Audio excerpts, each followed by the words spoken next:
Episode की शुरुआत में हम सी नाम की एक लड़की को देखते हैं जो कि अपने डैड के एमएमए क्लब को एडवर्टाइज करने के लिए टेडी बेयर की ड्रेस में सब लोगों को टेम्पलेट्स बांट रही थी। तभी उसे एक न्यूज़ से पता चलता है कि जो क्लब उसके डैड का है उसे एक कंपनी बहुत ही जल्द खरीदने वाली है और वो कंपनी उस क्लब को बंद भी कर देगी क्योंकि उन्हें उस क्लब से प्रॉफिट नहीं मिल रहे थे। ये सुनकर सी काफ़ी ज़्यादा परेशान हो जाती है और वो जल्दी से अपने डैड को ये बात बताने के लिए चाहती है, पर वो उसकी बात पर ध्यान नहीं देते क्योंकि उस वक्त सी की बहन युनजू का एमएमए मैच चल रहा था। दूसरी तरफ हम उस कंपनी के प्रेसिडेंट को देखते हैं जो कि एमएमए क्लब को बंद करवाना चाहता था और उसका नाम था शू, जो कि बहुत ही ज़्यादा रूड था। यहाँ पर उसका मैनेजर उसे आज का एमएमए मैच देखने के लिए कन्विंस करता है, इसीलिए अभी दोनों सी की बहन युनजू का मैच देखने के लिए चाहते हैं, पर शू को मैच में बिल्कुल भी इंटरेस्ट नहीं था, जिसकी वजह से अपने मैनेजर के बिना ही वहाँ से जाने लगता है और सी भी उसके पीछे पीछे आ रही थी। अब जैसे ही वो देखती है कि ऊपर लगा हुआ एक बोर्ड शू के सर पर गिरने वाला है, तो वो सही वक्त पर शू को पकड़कर पीछे खींच लेती है और चोट लगने से बचा लेती है, जिसके बाद शू का मैनेजर भी वहाँ पर आ जाता है। शू फिर अपने मैनेजर को कुछ कपड़ों के साथ वॉशरूम में आने को कहता है, जिसके बाद सी शू को पहचान लेती है कि यही पर्सन उसके डैड का एमएमए क्लब बंद करवाना चाहता है, जिस वजह से वो उसे बताने लग जाती है कि क्लब बहुत ही ज़्यादा अच्छा है और वो रोज़ वहाँ पर मैच देखने के लिए आती है। पर शू उसकी बिल्कुल भी बात नहीं सुनता और उसे इग्नोर करके वहाँ से वॉशरूम में चला जाता है। पर वहाँ पर भी सी बार बार उसे क्लब की इंपॉर्टेंस समझाने लग जाती है, जिस पर शू से कहता है कि वो क्लब बहुत ही पुराना हो चुका है और उस क्लब से उन्हें कोई भी प्रॉफिट नहीं मिल रहा, तो वो भला उसे कैसे बचा सकता है। जिस पर सी उसे इमोशनल होकर कहने लग जाती है कि उसने अभी अभी उसकी जान बचाई और ऐसा करते वक्त उसके हाथ में चोट भी लग गई, तो शू को इंसानियत के नाते उसकी मदद करनी चाहिए ना। लेकिन वो उसके ऊपर बिल्कुल भी दया नहीं दिखाता और वहाँ से चला जाता है। फिर रात में सी और उसके डैड को पता चलता है कि वो अब भी अपने क्लब की प्रॉपर्टी को बचा सकते हैं कुछ एग्रीमेंट्स की मदद से, पर ये प्लान युनजू को पसंद नहीं आता। इस वजह से उनमें थोड़ी सी बहस हो जाती है और सी मन में सोच लेती है कि अब वो अपने डैड की प्रॉपर्टी को बचाने के लिए शू को मना कर ही रहेगी। अगले दिन जब शू मीडिया के साथ एक इंटरव्यू दे रहा था जहाँ पर सारे लोग उसे काफ़ी भीड़ में फंसा देते हैं, लेकिन तभी सी वहाँ पर आ जाती है जो कि शू को वहाँ से निकाल देती है और अपने स्कूटर पर बैठाकर वहाँ से ले जाती है। पर आगे जाकर उसके स्कूटर का बैलेंस बिगड़ जाता है, तो ये दोनों ही ज़मीन पर गिर जाते हैं और सी यहाँ शू के ऊपर गिरती है। अब शू यहाँ पर जब उसे उठाने लगता है तो सी उसे रोक देती है और कहती है कि एक बार फिर उसने शू को बचाया है तो उसे उसकी हेल्प करनी होगी एमएमए क्लब को बचाने में, जहाँ वो उसे एग्रीमेंट के बारे में भी बता देती है। पर इस बात को उसे उस पर शक होने लग जाता है कि उस एग्रीमेंट के बारे में उसे कैसे पता, क्योंकि शू या फिर किसी और ने अभी तक एग्रीमेंट वाली बात को पब्लिक नहीं किया था। अब फिलहाल तो वो उसे इस बारे में कुछ नहीं कहता और उसका हेलमेट लौटाकर वहाँ से चला जाता है। फिर इसके बाद सी अपने घर पर जाती है जहाँ उसे पता चलता है कि उसके डैड ने हार मान ली है और वो बहुत ही जल्द अपनी प्रॉपर्टी को बेच देंगे, जिससे कि सी बहुत ज़्यादा अपसेट हो जाती है क्योंकि वो नहीं चाहती थी कि उसके डैड का एमएमए क्लब बंद हो, जिस पर उसके डैड ने इतनी ज़्यादा मेहनत की थी। वो अपने डैड के क्लब को बचाने के लिए कुछ भी कर सकती थी। आगे हम देखते हैं कि अपनी सिस्टर के साथ लंच कर रही थी, तब उसे पता चलता है कि शू अपने लिए एक बॉडीगार्ड हायर करने वाला है और उसके लिए उनका एक टेस्ट भी होगा। ये सुनकर सी वहाँ पर जाने की जिद करती है, पर उसके भाई बहन उसे मना करते हैं क्योंकि सी को भी एमएमए आता था, पर वो सिर्फ थ्योरी ही जानती थी और उसने कभी प्रैक्टिकल नहीं किया था। रात में सी अपनी फैमिली एल्बम देखकर काफ़ी इमोशनल होकर डिसाइड करती है कि वो अपनी बड़ी बहन से एमएमए की ट्रेनिंग लेगी और शू की बॉडीगार्ड बनकर उसके साथ रहेगी ताकि वो उसके हर प्लान पर नजर रख सके। अब अगले दिन उसकी सिस्टर भी उसकी हेल्प करने के लिए मान जाती है, जहाँ पर सी बहुत मेहनत से अपनी ट्रेनिंग पूरी करती है और अब सिलेक्शन का दिन आता है। सी के साथ साथ यहाँ पर और भी काफ़ी सारे बॉडीगार्ड्स आए हुए थे और उन्हें यहाँ पर टास्क दिया जाता है कि जो भी 2.5 मिनट के लिए शू को प्रोटेक्शन दे पाएगा वो कॉन्ट्रैक्ट के हिसाब से जीत जाएगा। अब सारे बॉडीगार्ड शू को प्रोटेक्ट करने में एक दूसरे से फाइट करने लग जाते हैं, जिस सब के अंदर सी बहुत ही अच्छी थी। वो काफ़ी अच्छी तरीके से फाइट करती है और शू को बचाते बचाते आखिर में उसके क्लोज आकर जीत जाती है, जिसकी वजह से कॉन्ट्रैक्ट को ध्यान में रखते हुए शू को ना चाहते हुए भी सी को अपना बॉडीगार्ड बनाना पड़ता है। सी अब यहाँ पर उसे बोलती है कि उसने ना 3 बार उसे बचाया है और वो शायद शू की लाइफ सेवियर बनकर आई है, इसलिए वही उसकी बॉडीगार्ड बनना डिजर्व करती है। शू फिर यहाँ से अपने डॉक्टर के पास जाता है, जहाँ में पता चलता है कि वो एक तरह की थेरेपी ले रहा था क्योंकि उसे खुशी और दुख जैसे इमोशंस फील ही नहीं होते। यही वजह थी कि वो इतना रूड था। यहाँ हम देखते हैं कि शू डॉक्टर को आगे की थेरेपी देने से मना करता है और आखिरी दिन वो अपनी थेरेपी लेता है, जिसमें हमें ये पता चलता है कि असल में सी ही उसकी थेरेपी पार्टनर थी, पर कुछ रूल्स की वजह से उन्हें एक दूसरे को उनकी आइडेंटिटी नहीं बताई गई। और अब जैसे ट्रीटमेंट स्टार्ट होता है तो सी उसे इमोशंस फील करने के लिए कहती है और शू कोशिश भी करता है, पर तभी उन दोनों के सर पर लगे एक डिवाइस में कुछ खराबी आ जाती है और उन्हें ट्रीटमेंट रोकना पड़ता है, जहाँ से दोनों ही बिना देखे एक दूसरे को चले जाते हैं। अब शू तो यही बातें सोचे जा रहा था कि उसे इमोशंस कैसे फील करने चाहिए। इसी बीच सी उसके सामने से निकल जाती है जो कि अपना फ़ोन चला रही थी और इस बार भी वो दोनों एक दूसरे को नहीं देख पाते, लेकिन जैसे ही वो गलती से पोल से टकरा जाती है तो उसका दर्द शू को अपने सर में महसूस होता है, यानी कि उस डिवाइस के ख़राब होते वक्त कुछ ऐसा हुआ था जिससे कि शू अब वो सब फील कर पा रहा था जो कि सी कर रही थी। इसीलिए सी के सर पर चोट लगने पर भी उसे दर्द तो होता है, लेकिन वो उसे फील नहीं कर पा रही थी, बल्कि उसकी जगह दर्द शू को फील हो रहा था, जो बात वो समझ ही नहीं पाती। इसके बाद हमें एक फ्लैशबैक सीन दिखाया जाता है जिसमें शू का बहुत ही बुरा एक्सीडेंट हुआ था और उसके साथ उसकी मॉम भी इंजर्ड थी। वहाँ पर एक लड़की आकर उसे हेल्प भी करती है और उसे ब्रेसलेट देकर ये बोलती है कि इसे अपने पास रखो, ये तुम्हें हिम्मत देगा, ये मुझे मेरी मॉम ने दिया था। अगले दिन हम शू को मिरर के सामने रेडी होता हुआ देखते हैं। इधर सी उसकी कार को अच्छे से चेक कर रही थी, जहाँ चेक करने के बाद वो मैनेजर येनशिन को फ़ोन करके कहती है कि सब कुछ ठीक है, अब बॉस नीचे आ सकते हैं। येनशिन ये सारी बातें शू को बताता है और कहता है कि कितनी ड्रामेबाज है ये लड़की और फनी भी, पर वो इस बात पर इतना ध्यान नहीं देता। लेकिन फिर उसे थेरेपी में सी की स्माइल वाली बात याद आने लग जाती है, जिसमें उसने कहा था कि उसे धीरे धीरे स्माइल करना चाहिए। इसीलिए अब शू मिरर के सामने स्माइल करने की कोशिश करता है, लेकिन वो नहीं कर पाता। इसलिए अब वो ज़ोर से हंसने का ट्राई करता है, पर वो इतना ज़्यादा हॉरिफाइंग साउंड निकालता है कि येनशिन उसके पास आकर उसे बोलने लगता है कि क्या हुआ, क्या आप हंसने की कोशिश कर रहे थे। अब दोनों यहाँ पर साथ में हंसने की कोशिश करते हैं, लेकिन शू के हंसने की साउंड देखकर येनशिन उसे बोलता है कि आप रहने दो, आप ऐसे ही ठीक हो, और स्माइल तो खुश होने से आती है, ऐसी थोड़ी आ जाती है। जिस पर शू कहता है कि अरे पर उस लड़की ने तो मुझे स्माइल करने के लिए कहा था, और ये बोलकर वो उसे इमेजिन करने लग जाता है। जिस पर येनशिन पूछता है कि आप किसकी बात कर रहे हो, पर वो उसे कोई जवाब नहीं देता। इधर सी उसका वेट कर रही थी, जहाँ पर वो ब्लैक सूट बूट में एकदम बॉडीगार्ड की तरह रेडी हो रखी थी। शू उसे देखकर बोलता है कि अरे ये तुमने क्या पहना हुआ है, ऐसे कपड़े पहनकर तो तुम किडनैपर को इन्वाइट कर रही हो मुझे किडनैप करने के लिए, तुम्हें एकदम नॉर्मल कपड़े पहनकर मुझे प्रोटेक्ट करना है, किसी को ये ना पता चले कि तुम मेरी गार्ड हो। ये सब बोलकर वो कार में बैठ जाता है। इसीलिए अब सी भी अपनी नॉर्मल ड्रेस निकालकर शू को कार से उतरने के लिए बोलती है, पर वो नहीं उतरता। तो सी बोलती है कि ठीक है कोई बात नहीं, फिर मैं यहीं पर चेंज कर लूँगी।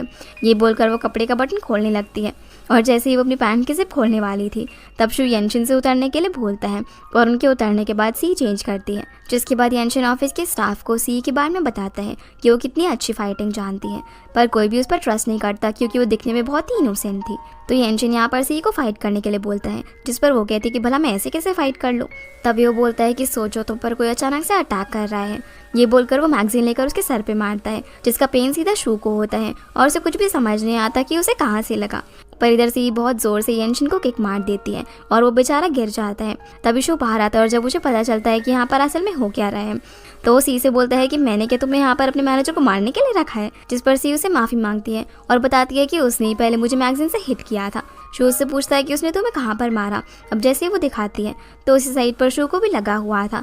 वो येनशिन से वापस मारने के लिए बोलता है, लेकिन येनशिन मना करके शू को अपने साथ कैबिन में ले जाता है और उसे बोलता है कि मैं जानता हूँ तुम मेरी केयर करते हो, पर इसका मतलब ये थोड़ा ना तुम सबके सामने मुझे सी को मारने के लिए कहोगे। जिसकी इस बात का शू कोई भी जवाब नहीं दे पाता। इसके बाद हम सी को देखते हैं जो कि फ़ोन में अपनी बहन युनजो का मैच देखते हैं जिसमें वो जीत जाती है, तो वो काफ़ी खुश होती है और येनशिन भी शू से बात करता है। वो उसे बोलता है कि युनजो बहुत ही ज़्यादा हाईलाइट में है, इसीलिए उनका क्लब भी अभी ग्रो कर रहा है, लेकिन अब हम उनके साथ हैं, इसीलिए हमें उनसे मिलकर अपने प्रॉफिट के बारे में सोचना होगा। शू बोलता है कि युनजो का बिजनेस बैकग्राउंड अच्छा है तो उसके साथ मीटिंग फिक्स करवाओ।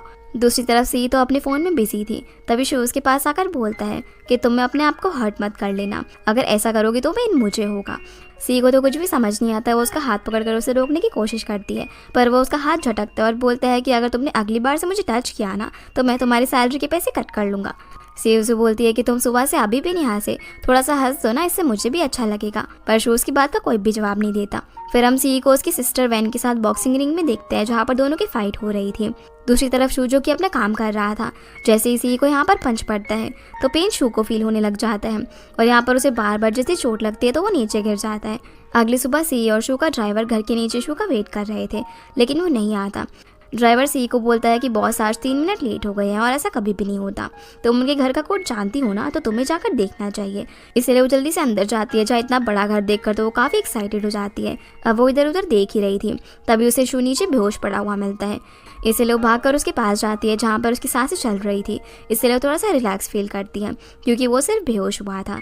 अब वो जल्दी से येनशिन को कॉल करके आने के लिए बोलती है, तो येनशिन बोलता है कि क्या वो शू मर गया क्या। सी बोलती है कि नहीं ऐसा तो नहीं लगता। येनशिन बोलता है कि वो इतना ज़्यादा हेल्दी चीज़ें वगैरह खाता है, एक्सरसाइज भी करता है, इतनी जल्दी नहीं मरेगा वो, तो मुझे CPR डोज की अच्छे से केयर करो और मुझे कॉल मत करो, मैं बहुत ज़्यादा बिजी हूँ। ये बोल के फ़ोन रख देता है। अब बेचारी सी को कुछ भी समझ नहीं आ रहा था कि उसे क्या करना चाहिए। वो सोचती है कि यार ये किस थोड़ी है CPR है, और वैसे भी बंदा इतना हैंडसम है तो चलो कर ही लेती हूँ। अब वो जैसे ही उसे CPR देने वाली थी तभी शू को होश आ जाता है। वो सी को अपने पास देखकर उसे धक्का मार देता है, जिससे वो बेचारे टेबल से टकरा कर नीचे गिर जाती है। पर फिर से पेन शू को फील होता है। अब वो तो एकदम खड़ी हो जाती है, तो शू से बोलता है कि क्या तुम्हें कोई पेन फील नहीं हुआ। सी बोलती है कि नहीं तो, पर उसका सारा पेन शू को हो रहा था और उसे कुछ भी समझ नहीं आ रहा था कि आखिर ये सब क्या हो रहा है। फिर वो अपने रूम में आकर चेंज करता है और सी भी उसको मेडिसिन लगाने के लिए आ जाती है, जहाँ पर वो उसकी बॉडी को टच करने लगती है, कभी उसके थाइस को तो कभी उसकी एब्स को, जिससे कि शू बहुत ज़्यादा इरिटेट हो रहा था। सी उसे देखकर बोलती है कि भला तुम ऐसा क्यों कर रहे हो, देखो मुझे भी चोट आई है। वो उसे अपने टॉप ओपन करके दिखाने लग जाती है। अब क्योंकि शू को भी उसी जगह पर पेन हो रहा था तो वो उसके टॉप को और खोलने लगता है, पर सी उसे रोक देती है। शू उससे पूछता है कि कल रात आके तुम्हारी किससे फाइट हुई, पर सी मना करने लगती है। शू अब यहाँ पर उसे जोर देकर पूछने लगता है, लेकिन वो फिर भी मना करती है और अचानक से उसे वॉशरूम का है ये पूछती है, जिस पर वो बता देता है। इसलिए वो सीधा वॉशरूम में जाकर सैनिटरी नैपकिन निकाल कर यूज़ करने लग जाती है, क्योंकि उसके पीरियड्स आ गए थे और उसको क्रैम्प्स हो रहे थे, लेकिन उन क्रैम्प्स का पेन शू को हो रहा था।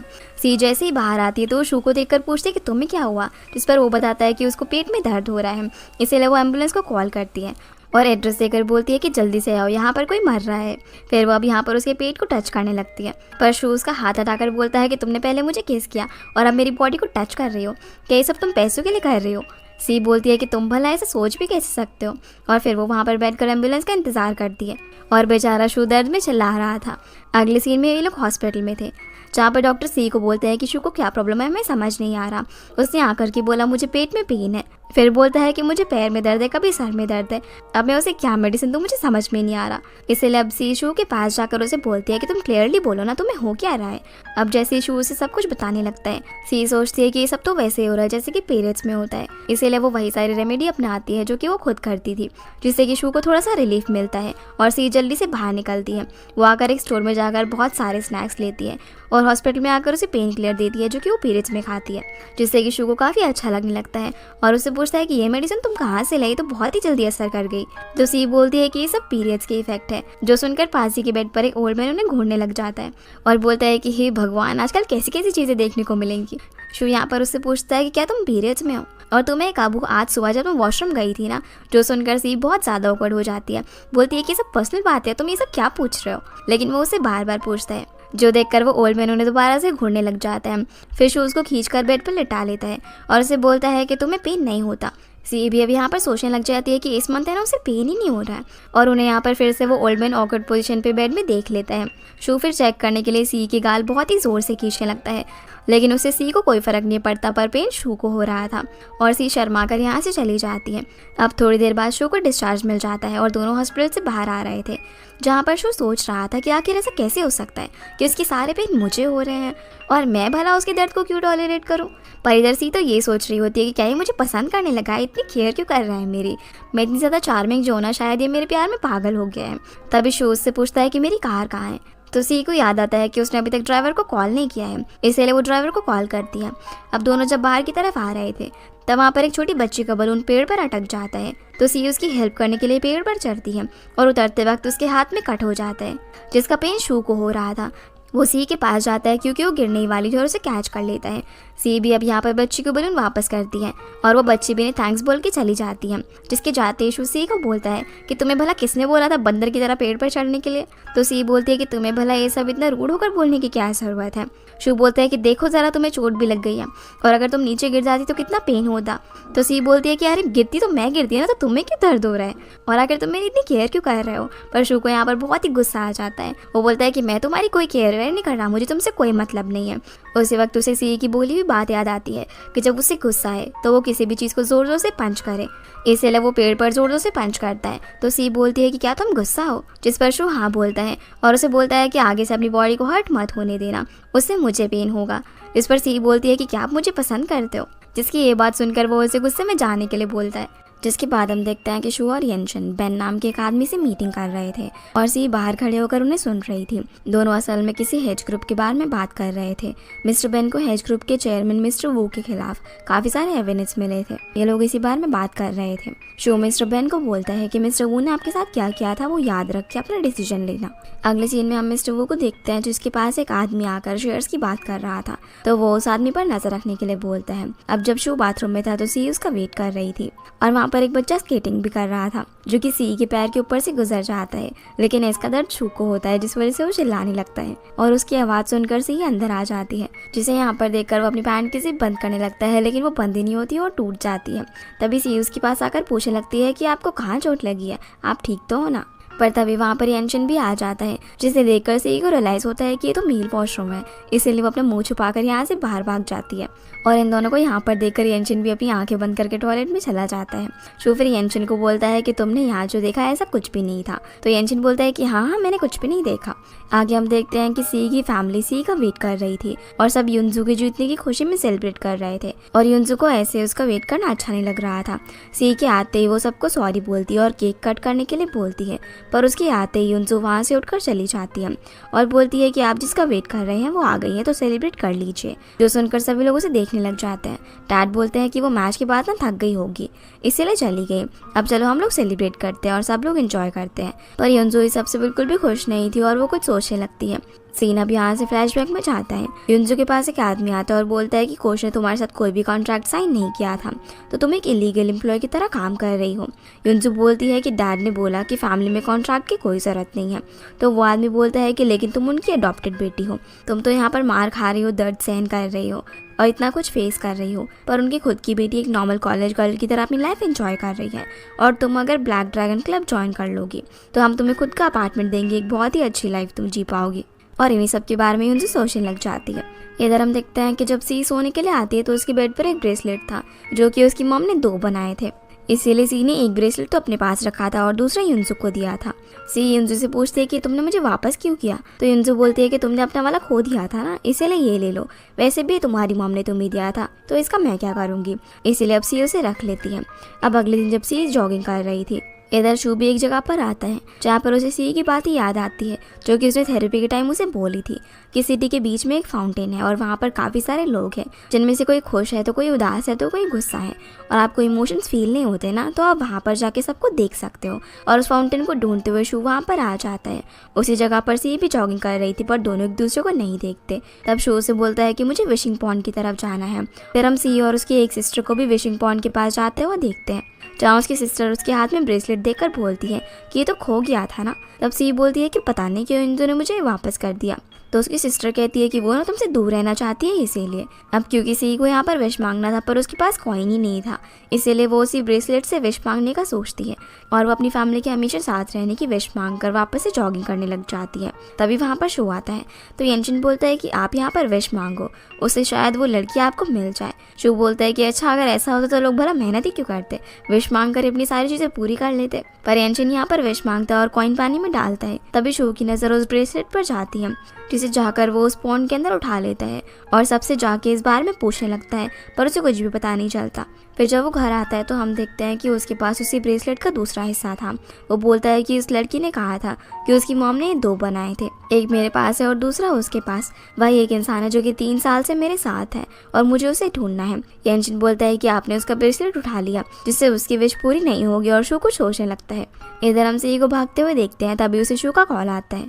वो उसे बोलता है कि अगर तुम 3 मिनट में नहीं आई ना तो मैं तुम्हें फायर कर दूंगा। अब वो भागते हुए शू के ऊपर आकर गिर जाती है और बोलती है कि मैं सिर्फ 3 सेकंड लेट हूँ। फिर उसे हक करके बोलती है कि प्लीज़ मुझे एक और चांस दे दो। पर शू को बहुत ज़्यादा गुस्सा आता है और वो वापस से कार पे मारता है क्योंकि वो एक्सप्रेस नहीं कर सकता था। पर सी उसे फिर भी नहीं छोड़ती। तो शू बोलता है कि अगर तुमने अब भी मुझे नहीं छोड़ा ना तो मैं सच में तुम्हें निकाल दूंगा, इसीलिए वो उसे छोड़ देती है और अभी दोनों ऑफिस के लिए निकलते हैं। फिर जब शू अपने कैबिन में था तो वहाँ पर मिस्टर वू आते हैं और क्योंकि शू ने हेज मीडिया का शेयर खरीदा था इसलिए मिस्टर वू उसे वहाँ का जनरल मैनेजर बनाना चाहते थे जिससे कि शू यहाँ का चेयरमैन बनने के बारे में भूल जाए। पर शू उस कॉन्ट्रैक्ट को फाड़ देता है और बोलता है कि मैंने हेज मीडिया को उसके लॉस में हेल्प किया था और उसमें मेरा हक है, तो मुझे जो करना है वो मैं करूँगा। ये सब सुनकर मिस्टर वू यहाँ से चले जाते हैं। अब हम यहाँ से एक फ्लैशबैक देखते हैं जिसमें मिस्टर वू शू के डैड को कंपनी बेचने के लिए बोल रहे थे, पर उसके डैड ऐसा नहीं चाहते थे, पर वो उन पर जोर देने लगे। और साथ ही साथ लॉस के टाइम पर मिस्टर वू ने उसके डैड का काफ़ी फ़ायदा उठाया। बचपन में भी शू को इस बात पर बहुत ज़्यादा गुस्सा था, पर अब वो इसका बदला लेना चाहता था। इसके बाद शू येनचिन और सी कैंटीन में आते हैं लंच करने के लिए। सी यहाँ पर जीशियाओ को देखती है क्योंकि वो भी वहीं पर काम करता था, और क्योंकि सी के घर में किसी को भी उसकी जॉब के बारे में पता नहीं था, इसीलिए जीशिया उसके पास जाकर बात करने लगता है कि वो यहाँ पर क्या कर रही है। तब सी बताती है कि वो शू की असिस्टेंट है। ये सुनकर जीशिया उसके डैड का नाम लेने ही वाला था, पर सी उस पर कॉफ़ी फेंक देती है और बोलती है कि तुम मेरे एक्स हो और तुम्हें अब मुझसे दूर रहना चाहिए, मेरे बारे में ज़्यादा जानने की कोशिश मत करो। ये बोलकर वो उसे यहाँ से खींच कर ले जाती है, और शू और येनचिन उसे देख रहे थे कि अच्छा तो ये सी का एक्स है। अब वो उसे बाहर ले जाकर सब कुछ बता देती है और किसी से भी इस बारे में बोलने से मना करती है। तो जीशिया बोलता है कि भला तुम्हें ये सब करने के लिए किसने कहा, और अभी वैसे भी कंस्ट्रक्शन का काम रुक गया है, मिस्टर वू ने उसे स्टॉप करा दिया। जिस पर सी बोलती है कि शू यहाँ पर जो बोलता है वही होता है। इसी बीच जीशिया को कॉल आ जाता है और उसे जाना पड़ता है। इधर येनचिन शू से बोलता है कि सी को कितना बुरा लगा होगा अपने एक्स बॉयफ्रेंड से मिलने की बात, लेकिन शू उस पर ध्यान नहीं देता। येनचिन उसे बोलता है कि तुम जीशिया को जानते हो ना, पर शू बोलता है कि यहाँ ऑफिस में 1000 लोग हैं और सबको थोड़ी मैं याद रखने वाला हूँ। येनचिन अब यहाँ पर एक आर्टिकल रीड करने लग जाता है। तो शू बोलता है कि क्या जीशिया ने मेरे अगेंस्ट कुंफू क्लब के लिए आर्टिकल लिखे थे। येनचिन बोलता है कि हाँ, वो बहुत ही अच्छे आर्टिकल लिखता है और लास्ट ईयर उसने 2 सक्सेसफुल शोज भी बनाए हैं। शू बोलता है कि ये कुंफू क्लब तो बहुत ज़्यादा इंटरेस्टिंग है, मेरे ऑफिस के लोग और बाहर के लोग दोनों ही मेरे अगेंस्ट जा रहे हैं। जिसके बाद हम देखते हैं कि युनजू जीशिया से मिलने के लिए आती है और दोनों साथ में लंच करते हैं। चाहे युनजू से पूछती है कि मैं कैसी लग रही हूँ। अब जब ये दोनों बातें कर ही रहे थे तभी जीशिया बोलता है कि तुम्हारा ब्रेसलेट कहाँ पर है, क्या तुमने भी सी की तरह उसे घुमा दिया, तुम तो उसे काफ़ी ज़्यादा समझदार हो। ऐसे भी जीशिया के फ़ोन पर सी का मैसेज आता है जिसमें वो बोलती है कि तुम्हारी बात वो ज़रूर मानेगी, इसीलिए उसे मना लेना। इसका मतलब ये था कि जीशिया को सी ने ही भेजा था। तभी सी को युनजू का मैसेज आता है जहाँ वो उसे बोलती है कि वो उसका ब्रेसलेट वापस कर दे, पर सी ने तो उसे पॉन्ड के अंदर फेंक दिया था। दूसरी तरफ शू भी उसी पॉन्ड के पास आता है।